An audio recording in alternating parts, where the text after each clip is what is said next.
fadlan hadaan ugu cusub tahay subscribe saar, like saar, comment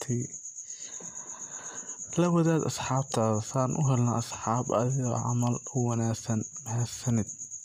Isuma jira waa barnaamijteeni faaqidaada ciyaaraha. Barnaamijteena maanta waxaan soo qaadan doonaa 10 saxiix ee laga sameeyay suuqa inta furnaay ee ugu muhiimsan kooxaha Yurub.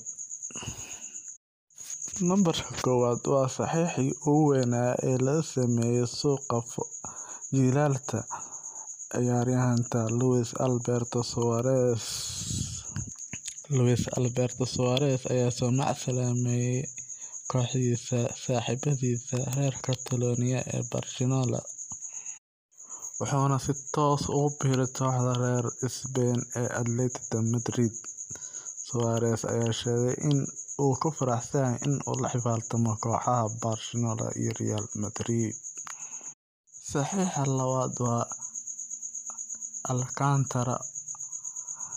Thiago Alcantara ayaa ku biiray kooxda haysata Champions England ee Liverpool, wuxuuna kasoo dhaqaaqay kooxda Champions League ku guuleysatay ee Bayern Munich.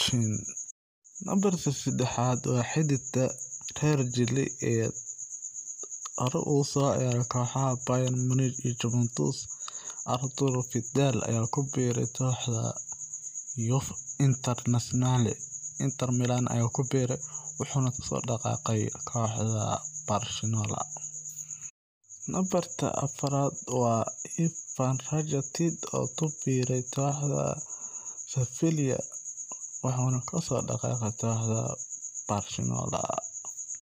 Nambarka 5 waa Thiago Silva, wuxuu kasoo dhaqaaqay kooxda reer Faransa ee Paris Saint-Germain, wuxuuna si toos ah ugu soo biiray kooxda reer London ee Chelsea.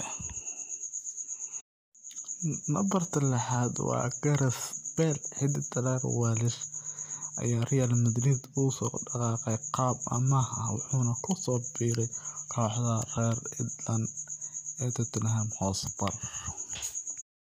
Nambarka 7 waa xiddiga lagu magacaabo James Rodriguez. Xiddiga James ayaa ku soo biiray kooxda Tottenham, wuxuuna kasoo dhaqaaqay kooxda Real Madrid. Nambarka 8 waa Nelson Semedo ayaa kasoo dhaqaaqay kooxda reer Catalonia ee Barcelona, wuxuuna kusoo biiray kooxda reer England ee Wolves. Nambarka 9 waa xiddiga lagu magacaabo Van de Beek, wuxuu kasoo dhaqaaqay kooxda Ajax, wuxuuna kusoo biiray kooxda reer England ee Manchester United.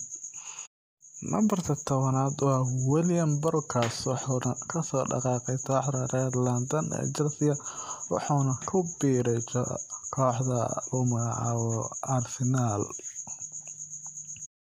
Waad ku mahadsantahay dhageysiga iyo daawashada muuqaaladeena kala duwan.